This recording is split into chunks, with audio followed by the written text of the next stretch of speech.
جنت کرتے رہتے ہیں اپنی ماں سے محبت کرنے والوں کی تائی چاہتا ہوں قلندر ہے جہنم کو بھی جنت کرتے رہتے ہیں ہمیں ان جھریوں میں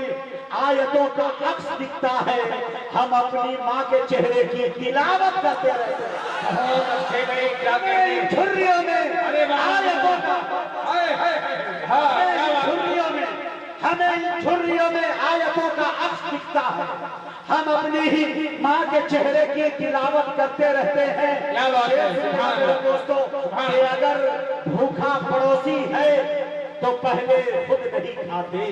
یہ قاری راشد صاحب عرفانی سماجی کارکنان ان کے حوالے سے پرفیکٹ یہ شعر بیٹھتا ہے یہ شعر مجاہد حسنین حبیبی کا نہیں اور نہ حبیبی کے طرز میں ہے بلکہ بھی جنت کرتے رہتے ہیں ہمیں ان جھریوں میں آیتوں کا عکس دکھتا ہے ہم اپنی ماں کے چہرے کی تلاوت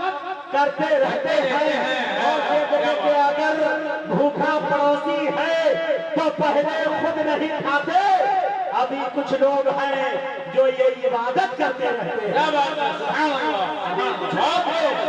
ابھی کچھ لوگ ہیں جو یہ عبادت کرتے رہتے ہیں ایک شعر اشارے کرائے میں بہادروں کی دھرتی بہار اور بہار میں سمستی پور یہی وہ سمستی پور ہے جہاں اڈوانی کے رتھ یاترا کو روکا جاتا ہے اور قید کیا جاتا ہے اس شعر کو سیکھنے کی عادت پڑ گئی ہے جن درندوں کو آئے لہو پینے کی عادت پڑ گئی ہے جن درندوں کو ارے وہ لاشوں پہ کھڑے ہو کر حکومت کرتے رہتے ہیں لہو پینے کی عادت پڑ گئی ہے جن درندوں کو ارے وہ لاشوں پہ کھڑے ہو کر حکومت کرتے رہتے ہیں کبھی تو پہرے داروں کی بدولت جان جاتی ہے کبھی مکڑی کے جالے بھی حفاظت کرتے رہتے ہیں کبھی مکڑی کے جالے بھی حفاظت کرتے رہتے ہیں بہت بہت شکریہ میں بڑے ادب کے ساتھ خطیب ذیشان بھی صلاحیت ہر دل عزیز جناب حضرت مولانا افتخار عالم صاحب قاسمی امام و خطیب شاہی امام بیگم پورا عیدگاہ سے گزارش کر رہا ہوں کہ حضرت تشریف لائے اور اپنے خطاب نایاب سے ہم سامعین کو نوازے اس شعر کے ساتھ حضرت کا استقبال ہے کہ دل ایسا کہ سیدھے کیے جوتے بھی بڑوں کے دل ایسا کہ سیدھے کیے جوتے بھی بڑوں کے ضد اتنی کہ خود تاج اٹھا کر نہیں پہنا کیا بات ہے ونستغفره ونعوذ بالله من شرور انفسنا ومن سيئات اعمالنا من يهده الله فلا مضل له ومن يضلل فلا هادي له ونشهد ان لا اله الا الله وحده لا شريك له ونشهد ان محمدا عبده ورسوله اما بعد فإن أصدق الحديث كتاب الله وأحسن الهدي هدي محمد صلى الله عليه وسلم وخير الأمور محاسنها وشر الأمور محدثاتها وكل محدثة بدعة وكل بدعة ضلالة وكل ضلالة في النار قال الله تبارك وتعالى في القرآن المجيد والفرقان الحميد أعوذ بالله من الشيطان الرجيم بسم الله الرحمن الرحيم لقد خلقنا الإنسان في أحسن تقويم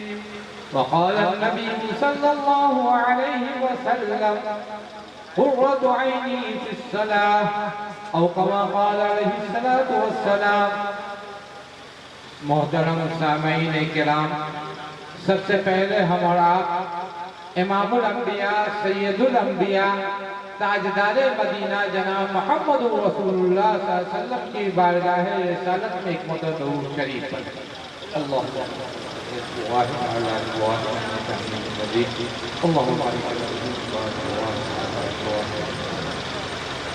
آج کا یہ پروگرام محی الدین پور کے نوجوانوں نے اصلاح معاشرہ اور تعمیر مسجد ابھی آپ کے ہمارے پیچھے بینر لگا ہوا ہے جس پر لکھا ہوا ہے اصلاح معاشرہ تعمیر مسجد و تعلیمی بیداری کا تین چیز ہے اس کے اندر ہم سے پہلے جو مقرری تھے انہوں نے تعلیم کے اوپر بہت مختصر سے وقت میں بہت قیمتی باتیں رکھی دوسری چیز ہے معاشرہ، اصلاح معاشرہ، معاشرہ کہتے کس کو ہے یہ سمجھنا ہمارے لیے ضروری ہے کہ اصلاح معاشرہ میں معاشرہ کہتے کس کو ہے۔ معاشرہ نام ہے ہم اور آپ، یہ تمام لوگوں کے جو آبادی ہے، یہ تمام لوگ ہیں، اس کے مجموعے کا نام معاشرہ ہے۔ ہمارے اندر جو کمی ہے، ہمارے اندر جو کمیاں ہیں، جو خرابیاں ہیں، وہ کس طریقے سے دور ہوں گی، اس کو کس طریقے سے دور کیا جائے گا، دور کرنے کی کون سی شکل ہوگی، اسی چیز کا بیان یہاں ہوگا۔ یہ نہیں ہے کہ ہم آپ پر تنقید کریں، آپ مجھ پر تنقید کریں، میں آپ کی برائی بیان کروں، آپ میری برائی بیان کریں، میں آپ کے خلاف بولوں، آپ میرے خلاف بولیں، پھر میں یہ سوچ لوں کہ معاشرے کی اصلاح ہو جائے گی، ایسا نہیں ہو سکتا۔ معاشرے کی اصلاح کے لیے ضرورت ہے اور ضروری ہے۔ خدائے پاک نے قرآن پاک میں سورہ مائدہ میں ایک آیت نازل فرمائی،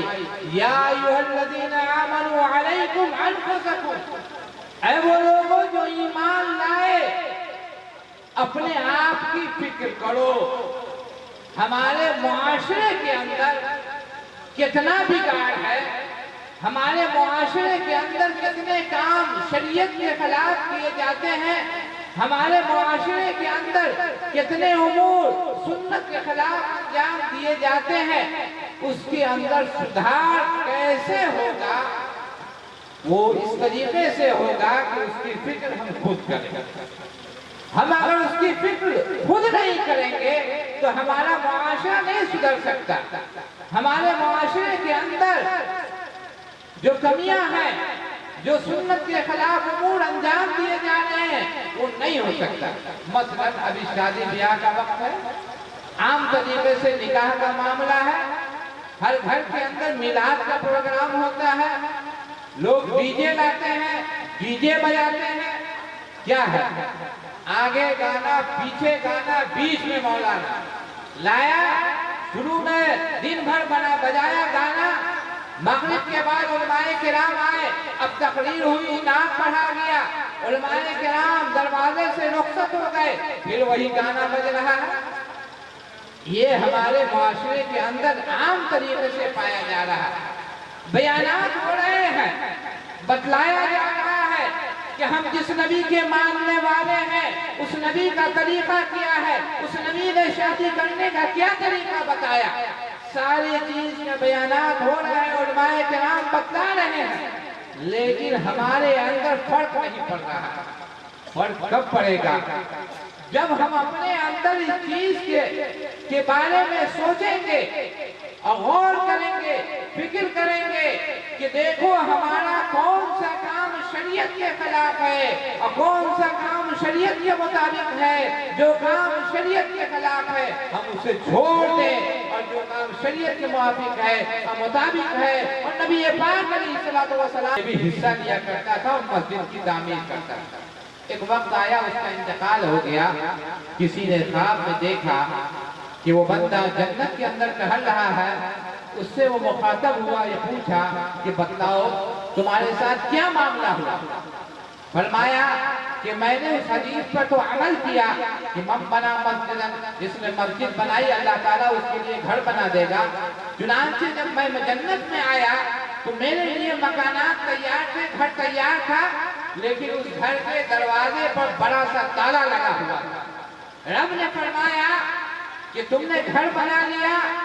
لیکن تم جنت کی چابی لے کر آئے ہو تو اس مکان میں داخل ہو جاؤ گے۔ فرمایا جہاں نبی پاک علیہ السلام کی اس حدیث پر تم نے عمل کیا، وہیں نبی پاک علیہ السلام نے فرمایا مفتاح الجنت الصلاۃ، جنت کی کنجی نماز ہے۔ صرف مسجد بنا لینے سے کام نہیں چلے گا، مسجد جو بنا لی شمشر میں ایمان کی حرارت والوں نے، من اپنا پرانا پاپی تھا، برسوں میں نمازی بن نہ سکے۔ اصل چیز یہ ہے کہ ہم مسجد کو آباد کرنے والے بنے، ہماری مسجد کے اندر نمازیوں کی وہ تعداد ہو جو جمعے کے اندر ہوتی ہے. مثلاً آپ کی محی الدین پور کی مسجد ہے, یہاں 400 گھروں کی آبادی ہے. اگر ہر گھر سے ایک فرد اگر گھر کے اندر موجود ہے, ہر وقت مسجد میں جائے گا تو ہر وقت کی نماز میں 400 افراد موجود رہیں گے. لیکن آپ جا کر فجر کے اندر دیکھ لیں چند لوگ رہیں گے, ظہر کے اندر دیکھ لیں چند لوگ رہیں گے, جمعہ میں سارے آدمی آ جائیں گے. حضرات گرامی, مسجد کی تعمیر کا جہاں ثواب ہے وہیں ضرورت اس بات کی ہے کہ ہم مسجد کو آباد کرنے والے بن جائیں, ہمارے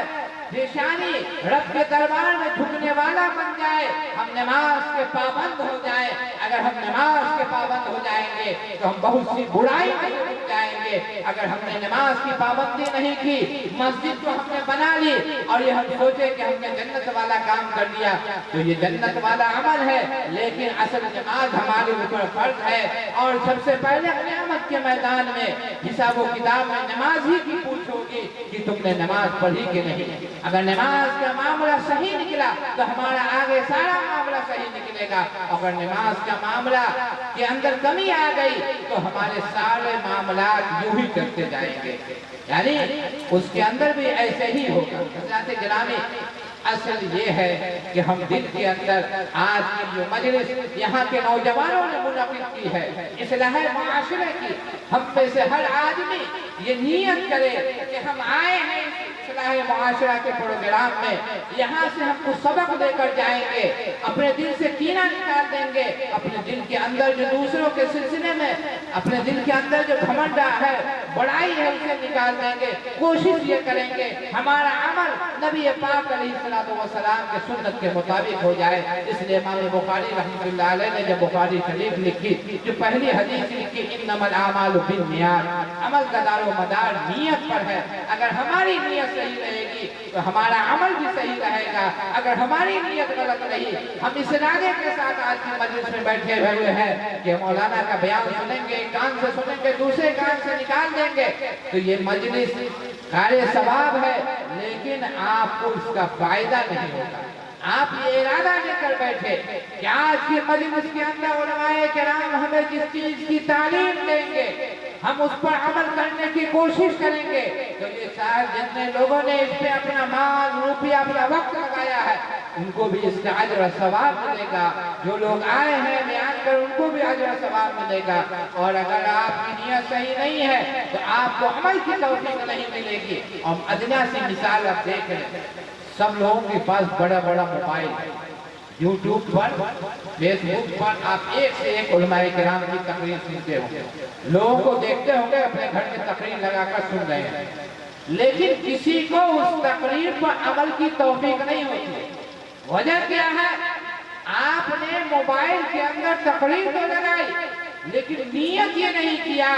کہ میں اپنے موبائل سے جس علماء کرام کے بیانات کو سن رہا ہوں, وہ جو قرآن و حدیث کے مطابق ہمیں جو بات ہمارے ذہنوں میں آئے گی, ہمارے دماغوں میں آئے گی, ہمارے کانوں میں آئے گی, اس کو ہم عملی زندگی میں لائیں گے.